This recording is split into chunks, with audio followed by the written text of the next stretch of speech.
Active shooter and intentional mass casualty events occur with increasing frequency and can take place anywhere. Schools, houses of worship, businesses, and public places are all possible locations. Immediate responders are present within the scene and include coworkers, teachers, students, or any bystander. First responders, such as police, fire, EMS, or private security personnel, respond to these events from outside the scene by following the threat protocol, that is, threat suppression, hemorrhage control, rapid extrication, assessment, and treatment.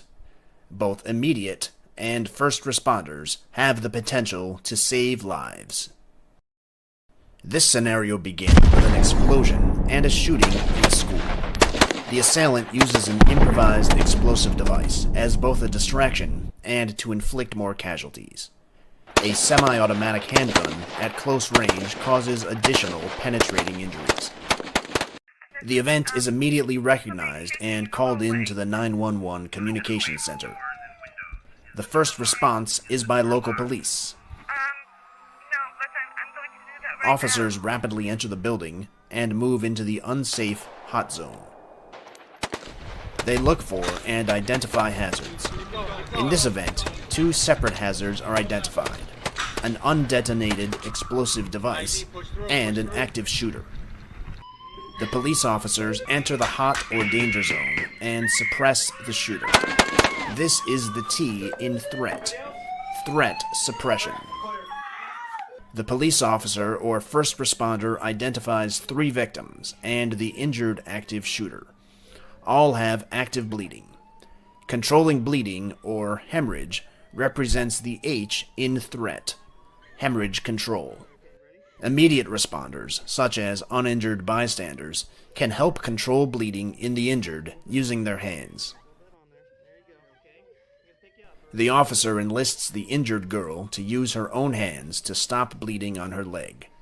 He then uses a hemostatic dressing to definitively control the bleeding. Another victim's leg has been amputated by the explosion and is actively bleeding.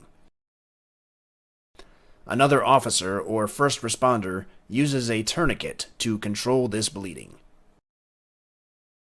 The first responder then removes the injured girl from the hot zone to be fully assessed.